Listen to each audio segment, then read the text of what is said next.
So it is. We're ready to go. First day of school. It is the first day of school. Awesome. And we decided over the summer that we would start a series of podcasts. And this is episode 1. And if we don't like it, and if you don't like it, then it'll be one of one. But I just thought it would be fun today to drive around. And since mobile technology is difficult for us, then it might be the only one where we're driving around. True. There's literally a pack of gum and a t-shirt wedging my phone into the console so that we can film this right now. Awesome. Awesome. But we're educators. We are inventive and innovative. We are. And we're going to drive around. I've already been to 5 schools this morning and talked to principals and seen kids and teachers, and it's an exciting day. It is exciting. I've already been to 2, and one I couldn't get into the door because there were so many kids at Midwest City Elementary. They were so excited to be there. Midwest City was calm because it was already second hour by the time I got there, so it was great. So how do you feel about the first day of school? Your second year as superintendent, but your first day of school, what do you think? Well, I don't have to look at the map to find the schools anymore, and that's a good thing. I feel great. I feel like everywhere we go, everywhere I've been this morning, there's been a lot of optimism. I've made it to 11 or 12 of the back to school nights that different schools have had this week, and meet the teacher nights. Parents seem excited, kids seem excited. I'm happy that the school year's finally here. We basically spent the last 10 months planning for this point, and in about 2 months we'll start planning for the next one. Well, I've seen lots of your pictures from Meet the Teacher nights and back to school nights. Everyone's really excited that you've been in the buildings. I always, this is my 5th year as release time president, and I miss getting ready for my kids to come. Getting my room ready and doing all that kind of stuff. So I've tried to be out and about a little bit and seeing what people are doing. And we have a lot of new teachers, so I've gotten to meet some of them and hopefully help them out as we go through the year, because they're all have those big deer in the headlight looks. I'm like, oh gosh, they're coming. But they do. And one of the things that's really unique about this year, we have over 100 new teachers, but very few of them are brand new first year in the profession teachers. A lot of them have come from other districts, and that's usually it tilts the other direction. Right. And what is that like for us trying to get our new teachers who've come from surrounding districts or even other states to understand what it's like to work in Mid-Del? I think what we have to focus on is that we have to give them support. Yes, I think sometimes we forget that, yes, they've come from another district, so they're not brand new, and we spend so much time with just that brand new teacher that's never done this before. And we forget that, yes, they've done it, but this is new for them. We have to, reach out and tell them that, yes, we're here to support you. This is a different place for you. Tell them where the staplers are and, where the scissors are and those kinds of things. I've had one story of a new teacher to us, and he just had the story of, he talked to one of our veteran teachers and said, I came from a different district. This is my second day. I was almost ready to go home and tell my wife that I think I've made a mistake, because he didn't feel like people had reached out to him. And he goes, because people have been in that building for a long time, so I think people forget sometimes that, hey, we have some new people, and make them feel welcome. And so they have done that now, and he's like, I didn't make a mistake. I'm at the right place. I'm home. So that was exciting. But you just have to remember to reach out to those people, because we forget that this is new to them. And Mid-Del's the greatest place to be. So it is the place to be. We need to let them know that they're now part of our family, and we take that very seriously. We do. I was at Del Crest last night, and I talked to a teacher who I walked into her room last year at their Meet the Teacher night, and she was brand new. I mean, straight out of college, just brand new teacher. And I walked in last night, and it was just kind of this deja vu moment, except she was a lot calmer, a lot more comfortable. She loves being at Del Crest, and I just think it's good to see those faces. I'm not the only one who was trying to figure out where I'm going last year. There were teachers, and to see that they're more comfortable in their role this year too, and in their classroom, it's nice to see that, and maybe getting more familiar, maybe not having as many new teachers this year. Right. It's partly because of the budget cuts, but also hopefully because more people are getting here and wanting to stay here. Hopefully we're getting people who want to stay in Mid-Del for a good period of time, because this is a great place to work. It is a great place to work. I mean, this is the start of my 26th year here.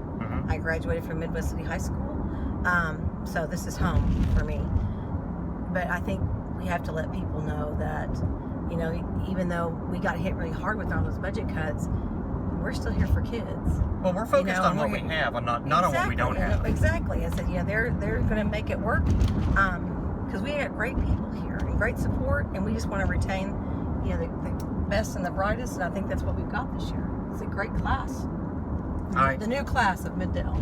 I think so too. I've been excited with the ones I've seen. We've had meetings in the central office throughout the week too, and so I've had a chance to visit with some of the teachers who are there just working on curriculum or working on their programs. Some of the fine arts teachers, and you know, they're excited about their kids coming. We have programs, especially in our middle schools and high schools, that are just critical to the kids, and we're trying to maintain all of the things that our kids value. We're trying to make sure that we can resource those teachers, those programs, so that they can do all of the things that they need for competitions, for activities in their classrooms. And at the elementary level too, we're trying to make sure that we have all the curriculum needs that we have, and it's hard to do that sometimes, but at the same time, we're finding creative ways to get where we need to be. I think they work well. Everybody works well together and helps each other out. That's what it's all about. I remember my first year when I started here, and I taught I teach special ed, so I was petrified. I didn't know, you know, IEPs. I was more, you know, I was worried about paperwork, but that was kind of secondary, and they kept telling me, you know, that is important. I was like, yeah. But those kids came in, and they were my kids immediately. I traveled between two schools at that time, at the elementary schools, between Steed and Sooner Rose, and then went to Steed full time because they had enough for me to stay. But those teachers helped me out so much, and because I didn't have a room of my own, I had to travel around, and so I always had someone helping me. Dean Hinton was my first principal. Wow. So he was a great resource and a great help, you know, just giving me that boost and making me want to stay. And so I'm still here. So my first year was in Muskogee, and I was an 8th grade English teacher, and they had just transitioned from junior highs to middle schools. We had a lot of new staff that year, and on our middle school team, we had daily team meetings of our middle school team. Oh, wow. We were really doing the middle school concept the way it's meant to be done. That's awesome. And one of the teachers on our team was reluctant. He had been teaching for, you know, I was 22, so he seemed really old, so he was probably the age I am now. But he... Not as old as me, but... Well, no. Goodness, no. Thanks. But he really resisted the team concept. He was a science teacher, and he didn't need to know what was happening in the English class and the reading and the math and the social studies classes. But we had all the same kids all day long, and so the 5 of us, we had the same kids, and so you would have somebody who was disruptive in my class and not in his class, and it could be that person clicked with me better than him, or with him better than me. Right. It could be that person clicked better in the morning than in the afternoon, or vice versa. Right. You know, it helped us understand our kids better. And by fall break, he came into one of our meetings in October and said, I need to apologize because I was really resistant of this idea, and I love it now. I love getting to talk about our students, and there's sometimes I really wish I had time to do other things instead of doing this, but I really value the collaboration and the different perspective on our students, and it gives me more time to teach when I'm teaching, because I'm not worried about some of those disruptions, or we've taken care of them. And you know, I think that teachers value collaboration and they look for those opportunities. I think when they're mandated, it's harder for them to value them. But but I think teachers look for opportunities to really get to know their kids on those levels so that we can help them. Well, and I think with the collaboration, because I know I was at Monroney when we went from junior high to middle school, so we lost 9th grade and picked up 6th grade. You know, and people that had been there a long time that had 7th, 8th, and 9th graders, they just thought, oh my God, those 6th graders are just babies. What are we going to do with them? And we did the team concept as best we could with what we had, and it did make us, I think even the students feel that the teachers are collaborating, and it's like we are, you know, we're looking out after you, and we're going to work together to make whatever's best for those kids and make it work. So but it was a hard transition. It is hard to go from junior high to middle school. And at the same time, I wish that we could really afford to have the full middle school concept in place right now. It's an expensive thing to do. It is. But it's really good for kids. It is. And like I said, I'm not focused on the things that we don't have. Right. But if there were a way to get closer to that in the future, or even with just at least our 6th graders, because they're transitioning out of elementary school, I think it'd be huge. And I think that we would want to look at ways to do that. But again, that's a thought for another year. Right. Well, I think they make it work. All right. With what they've got, they make it work. You want to go into Epperly? Absolutely, I want to go into Epperly. And I will remember not to back into that stop sign back there, because I did that last year, the first time I was ever here. Of course you did. Of course I did. I'll edit that out. And we're off. And we're off. We had a great visit at Epperly Heights. Yes. The PTA was bringing Sonic drinks to all the teachers. I know it. And popcorn. And bags of popcorn. We have bags of Funyuns. Do you need a bag? I do not need a bag of Funyuns. I'm good. Thank you. You don't want to drive around with me? I brought snacks. I noticed you have Funyuns and gum. I'm sure there's a reason for that. I always have gum in the car. I think it's because I was told so much as a kid, stop chewing gum, that I have gum everywhere. I have it in my nightstand at home. I have it in my desk drawer in the office. I have it in about every pocket of this car.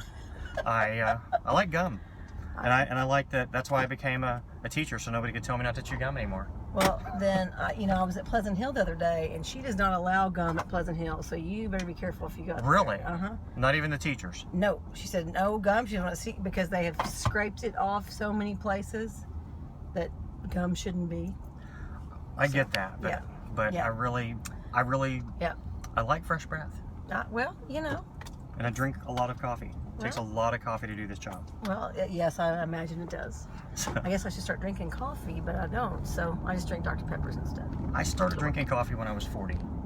Really? Yeah, I never liked it, and then I love the smell of it. It smells great. Taste. And I finally just got to where dirt. I could drink it. Yeah, but it's really good dirt. It's not good dirt. Really? Sure. Did you have any scary first days of school when you were a kid? Because my birthday is in October, so it was always weird when I was supposed to start school, and my dad worked for Sears, so we moved around a lot, so I was always kind of in a new school. And I was in Raleigh, North Carolina, and I went to my first day of first grade, and my dog followed me to school. I was in the paper and everything, because my collie followed me to school. But it was just me going into the school, and then we went in to get ready to go to school, and they said I couldn't go yet because I wasn't old enough, because I wouldn't be old enough till October, and it was, end of August or September. So I cried because I really wanted to go to school. I loved kindergarten, so it's like I was ready for first grade, and I thought, oh, I'm a terrible person, and so I got a little freaked out. And my mom said that, like my hair would start falling out and stuff like that. But that's why I let my hair grow really long in high school, because I was afraid my hair would fall out. But every other first day of school was awesome, because I love school. Even the kid that would eat paste in front of me when I actually had to go to first grade when I was in Atlanta, Georgia, he would, and it's like that, rubber cement paint on kind of paste. The kind that you use a tongue depressor to spread it out? Yeah. Yes, that he would eat it. Oh, no, you don't eat that. His name was Klaus. That's Klaus. Yes, Klaus would eat the paste eater. Interesting. Yeah. How about you? My scariest first day was 4th grade. We we've lived in Chickasha my whole life. I say my whole life, All the way to 4th grade. all 8+ years of my life. Oh, so long. And old. so moving into 4th grade, we moved to Norman from Chickasha, and I had a stepbrother in the same grade. He had been there his whole life, and so we're walking into the building, and it was at Monroe Elementary in Norman, and he knows pretty much everybody, and I know pretty much nobody, and it was the first time in my life that I had experienced something like that, and my family was 4th generation Chickasha, so to go somewhere where I really didn't know anybody was strange. I mean, in Chickasha, people knew me even if I didn't know them, and so it was a shock to the system. Yeah. And so that's hard. And I think I as a teacher, I always looked for those kids on the first day or any day who just seemed lost and seemed like they didn't fit in. Right. Because I can definitely relate to that, and that's how I felt about a year ago at this time. Well, I hope we made you feel welcome when you came. Oh, you did so much, but it was it's still, whether you're a 4th grader or a superintendent, if you're in a new place and you don't know people, then there's just that period that you feel like you're kind of in a wilderness. Well, and there's a lot of people there that have been there, like your stepbrother was, have been there forever and ever and knew everybody.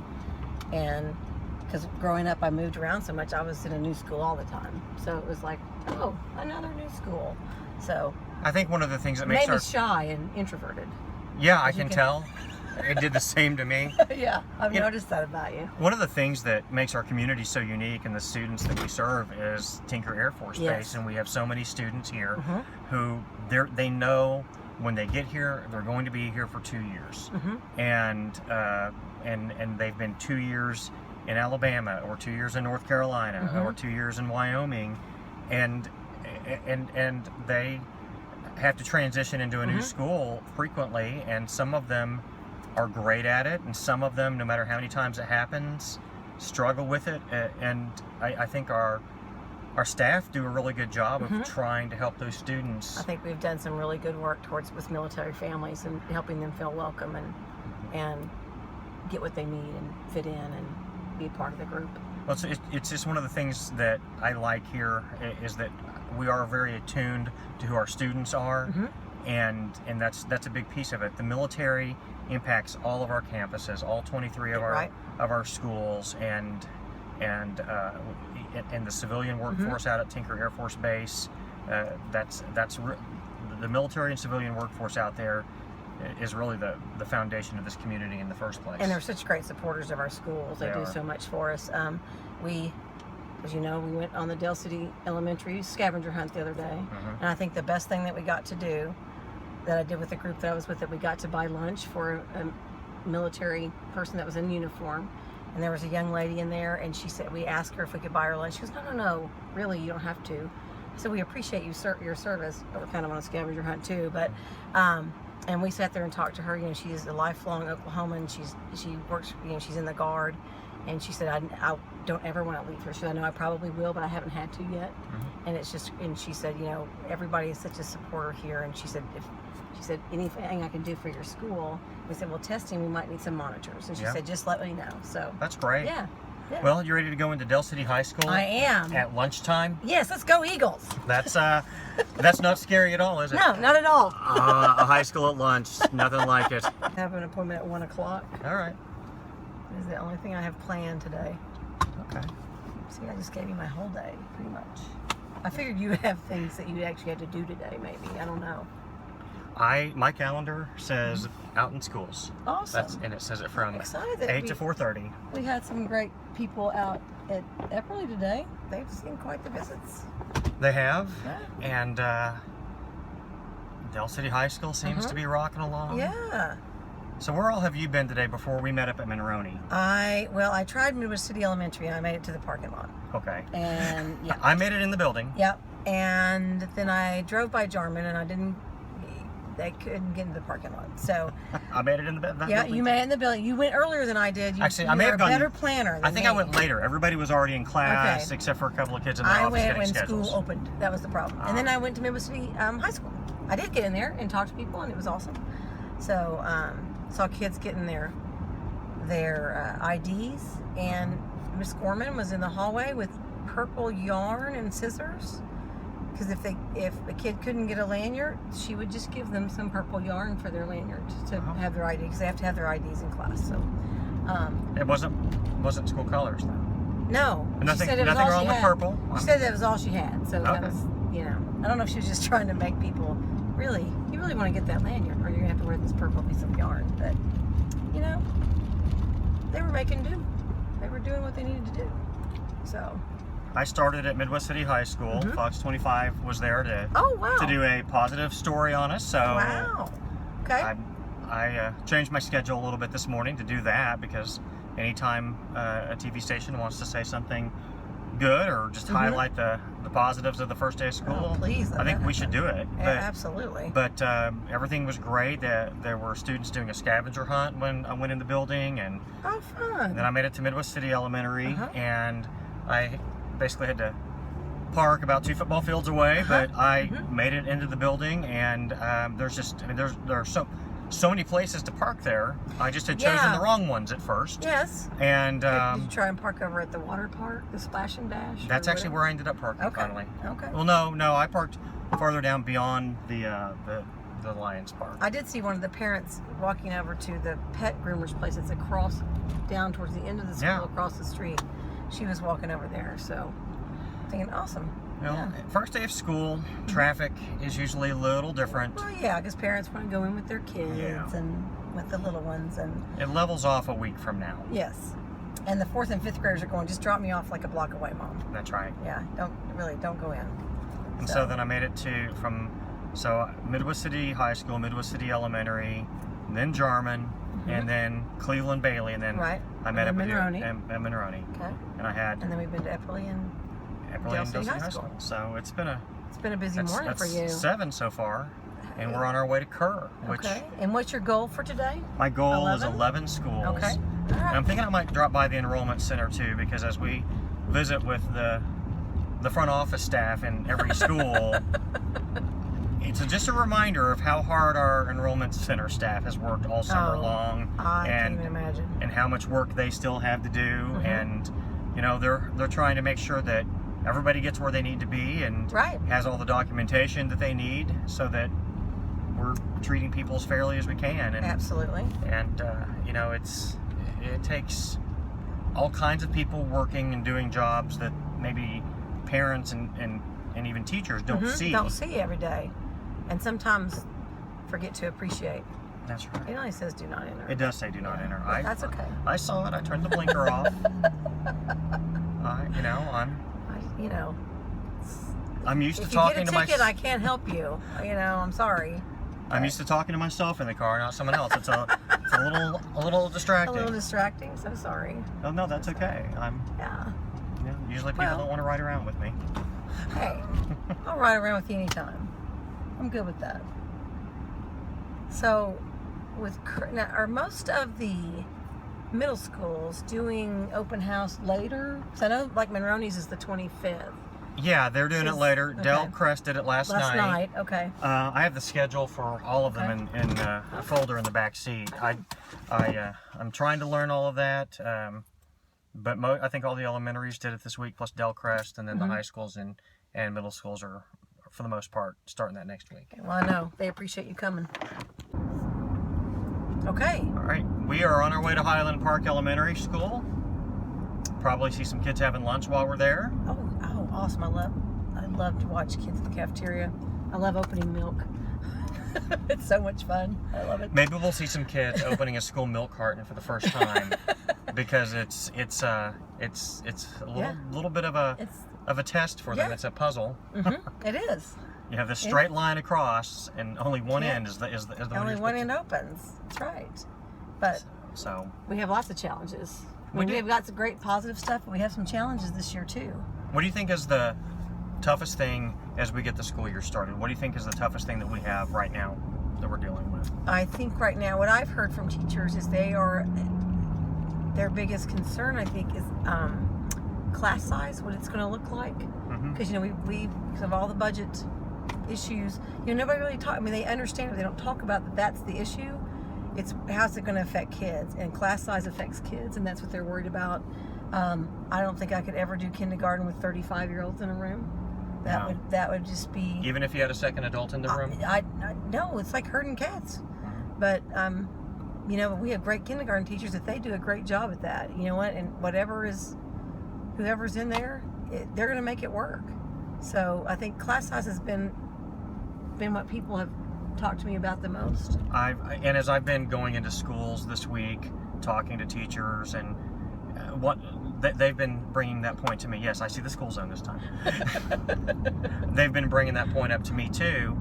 And but I also had one who had 33 fourth graders and was about to enroll a 34th, and pretty much had the attitude of, well, the more kids who have me as their teacher, the better this world's going to be. And because they're superheroes, I'm telling you. They are. And I know there's a point where, if she had 40 fourth graders, I don't know that she's really going to have the same impact, Yeah. But and 34 is too many in my mind too.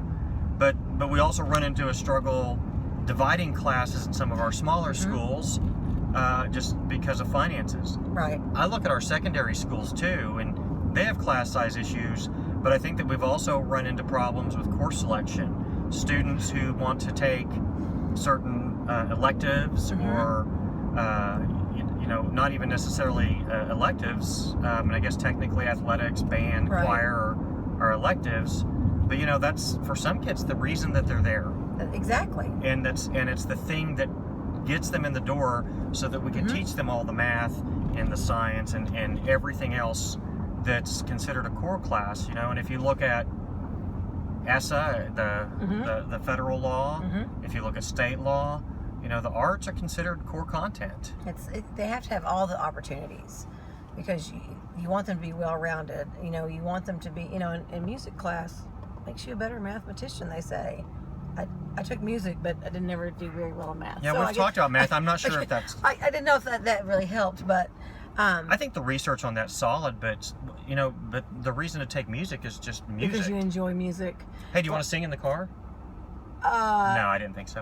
Negatory, Ghost Rider. That would be scary. People have to watch this. That's true. I don't know. We don't want to scare the children. Yeah, not the first one. Maybe later on. Maybe later. I got the Led Zeppelin all queued up though. If you want to go. Okay, that's awesome. No, I worry. I worry anytime we take choices away from students. I worry anytime that we have fewer adults in the building, because that's one person who's not there to make a connection with kids, and we have kids who need our adults, and so of the positions that we've cut in our schools, I worry about the things that we don't have, and I worry about that, so I think finances are going to be something that we have to continue watching throughout the year. Right. Well, and as a special ed teacher, my kids so much, when you talked about ESSA, maybe some of that toxic testing attitude is going away, which makes me happy, because my special ed kids, they were denied some of those choices because they had to be in a remediation class plus their special ed class, and so it was kind of like, I don't ever get to take music, or I don't get to do PE, or I don't, whatever. And so it's nice to see that some of that attitude's going away too. Maybe we won't spend so much money on testing. We can spend it somewhere else. I hope so. I think if the state spends less on testing, that's good for kids. It's good for our schedules. Our high school schedules with the end of instruction tests have been crazy. You have weeks in the spring where it's not just the grades and the subjects being tested that are disrupted. It's the whole building being disrupted because of the changes in schedules, the demands of the computer lab. It's amazing that we've let that stay the way it is for more than a decade, and I do hope that we get a little bit away from that now with some of the flexibility the state's given us. And you think about the seniors, that's all they've gone to school under. Is No Child Left Behind, and testing, and I think sometimes we concentrate on so much on filling in those bubbles that we don't we don't let them think and do critical thinking skills. And it's like, kind of, where's the answer? Which answer is it? Why does it always have to be just one answer? And if I'm teaching a tested subject, I used to teach English too, which is tested. And the first year of the EOIs, I was still in the classroom, and I didn't know why we were giving this test. The counselor came in and said, "We're giving a test today." And I said, "What is it?" And she said, "English 2." And I said, "Oh, great, I teach that." I didn't know. I had no stress about preparing the kids for the test, and my kids did pretty well. Yeah. But I think that we've drifted away from just testing to find out where we are to testing to hold people's feet to the fire. Right. And I don't think that's good for kids, and I certainly don't think it's good for teachers. I think teachers worry about the outcomes for their students. If I don't prepare these kids for this test, how does it hurt them? And so you're constantly focused on the testing blueprint. And I hate the phrase teaching to the test, but if you give me a test and tell me that it's going to determine whether my students graduate or not, right, I'm probably going to teach to the test a little bit. Well, think of third graders. Right. It's like you don't get to go to the fourth grade unless you do all these other things, and so we've got third graders coming to school with anxiety, crying, and can't sleep. And so I'm kind of glad that's going away. We have more of an opportunity dashboard kind of thing that we're going to be able to look into, and other ways that kids can be shown that they're successful, and because that's all we're here for, is for them to be successful and not dread coming to school. Right. School's a great place. School is a great place. It is a great place. Yeah. I think the more teachers that I visit with, the more classrooms I'm in, the more I just hear about how much fun they have when students are learning, and I think learning and fun are pretty strongly correlated. Well, I think they go together. Yeah. I think sometimes learning has to be intense, and it has to be stressful. I think that's part of growth. But it's the trial and learning error part, and failure. not just the testing part. Learning is okay, but when they're just worried about the tests because I won't be able to go with my friends to fourth grade. I think it's putting stress on third graders that doesn't belong there. Right. And so we're not totally away from that, but I think that we have some different people at the state who understand why we need to get away from that. Right, I do too. So we're getting closer. We're getting closer, and teachers are awesome, and they always make it the best situation they can. They do. So, okay. We're on our way back to the point of origin. Highland Park was great. It was Got to great. see little kids opening their milk cartons and pre-K kids on the first day of PE. Oh, it was awesome. And Mr. King has moved over from Monroney, and he looks like he's having a good time. The kids are just, eyes this big because I'm 4, never been in school before. What do I do? What do you mean I have to sit on the floor of the same place? Yeah. It's awesome. Yeah, it is. So great. It is, and I've got a few more schools I'm going to hit before the end of the day, but this has been fun. It has been fun, and I appreciate you inviting me because I miss this having my own classroom anymore. I miss seeing the kids on the first day of school. Then I get to actually go and visit with them because I don't always get to do that. So thank you, sir. Well, and the kids look at me. I was at Del L last night, and a grandmother introduced her granddaughter to me and said, "This is the superintendent." And she said, "What's that?" Is he super? He's a super guy.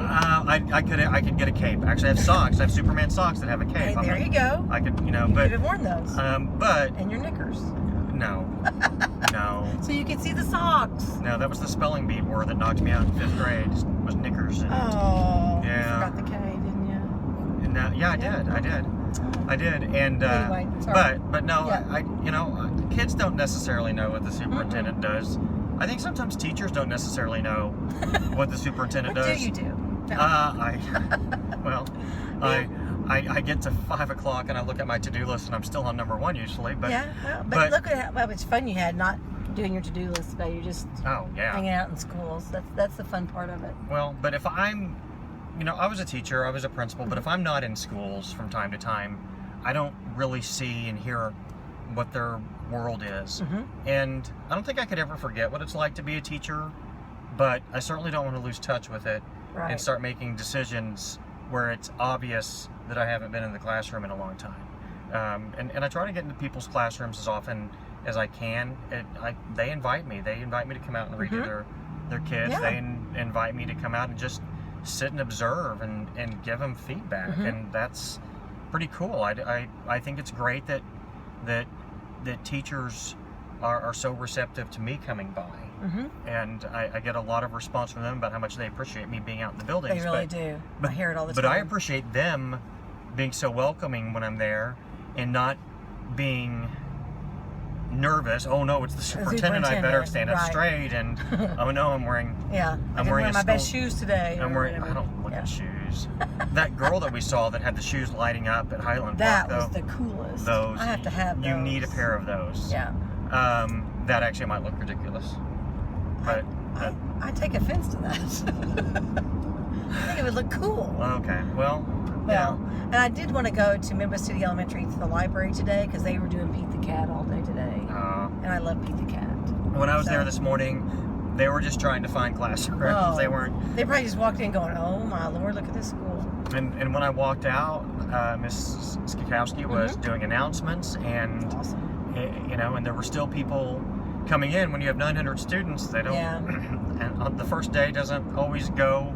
You don't get 900 for 900. Yeah. Right at the beginning of the school day, but it was pretty smooth. Well, they had people in the park. I mean, they've got it down. And so I've made my way through the Midwest City and Del City parts this morning. So yeah, I'm gonna have some lunch after getting you back to your car, and then get over to see some of the schools on the Carl Albert side too, because it's a big, wide district, and a lot to see and a lot to be around, and just a lot to be proud of.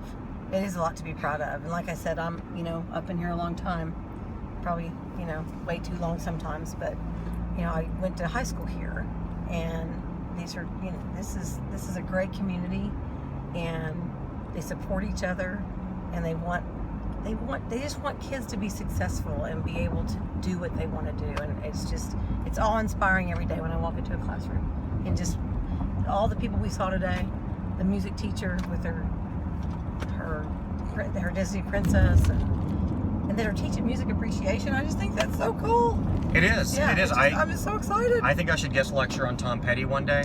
Hey, there you go. Because I bet she'd let you. I think kids need to learn about Tom Petty and the Heartbreakers. It's good stuff. Absolutely. And and I think it gives them maybe a sense of not just I love this music, but here's why I love this music, and listening to it lyrically. And I look at song lyrics a lot differently as an adult than I did as a teenager. Yeah.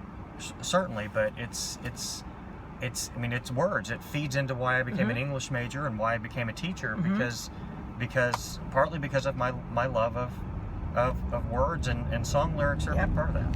I think teachers, I remember when I was in the 7th grade, my teacher, this will show my age even more, but my English teacher, we were studying the Beatles, and Penny Lane, and it was almost like the whole White Album, kind of thing. And it was just like, wow, her perspective at what do you think this means? And 7th graders is like nothing, and it's like, wow, it was like poetry. And then you really get it that's what it's about. But one of my favorite things to do when I was in the classroom was introduce my poetry unit to sophomores with the Tom Petty song "Free Fallin'."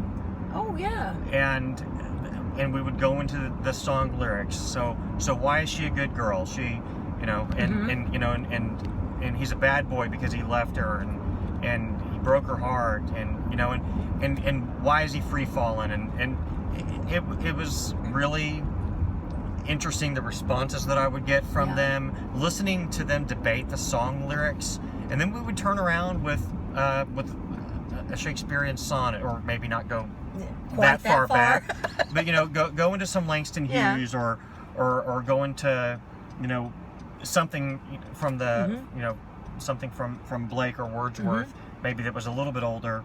But we would start that conversation with Tom Petty, and then drive it into other poetry, And That's awesome. it was fun for me because I got to share something that I liked, but then they would turn around and share the songs that they liked, but they had to discuss it from What did it mean? Yeah, from the meaning, from the Okay. poetry perspective, Okay. and I just enjoyed doing that. And I think that our best moments as teachers are when we get to see students making those connections between what they love and something academic. Right. Anytime that we can treat the things that they love and value as having significance as adults, I think that the students at least know that, that we're trying to connect to them. I think so. I think we have some great teachers in Mid-Del that do that. So I'm glad I'm here. I'm not going anywhere because this is a great place, and today is exciting. First day of school is always exciting. The last day of school is exciting. Exciting. And the 170 something days in the between, we're going to have some ups and downs. There will be days that are more exciting than this, and then there are going to be days that just feel like work. And I think that everybody gets that. But today's not the only day that we appreciate our teachers. No. And it's not the only day that we're happy to see our students too. Exactly. Can't wait to get this year going and see how things lay out, and I'm excited. We've got some great new teachers. We've got teachers that have been here that are awesome. So I think we're off to a good start. I think so too, and as the year goes on and we do more of these podcasts, maybe we'll get some input from people watching them about things they'd like to see us discuss. Awesome. I'm ready for that. It won't just be it won't just be a morning of driving around and riffing about the schools that we've seen. We'll talk about some serious issues. We'll talk about things that our teachers are dealing with, and when we get into the spring, we'll even talk about some public school policy that as the legislature digs around into that. Does their clown show. Yeah. Or the circus begins. It'll be interesting. We'll see. I'm kind of excited about the election. I am too. We have a lot of pro-education candidates out there. I want people to get out there and vote. We're on school time. I'm gonna keep my mouth shut. Okay. Well, I don't have to, so. There you go. There you go. I'm not telling you who to vote for. I'm just saying. Be educated. Be educated before you vote, but please vote. And there will be people who vote for the opposite candidates that I vote for. I'm just happy to see more people participate in the process. I just want to participate in the process, exactly. And I think that's what makes this country great. Yep, it is. All right. Well, I'm looking forward to doing this throughout the year, and we're about to lose our contraption with the T-shirt and the gum anyway. So this is probably a logical endpoint. Okay. All right. Signing off. All right. Until next time. Until next time.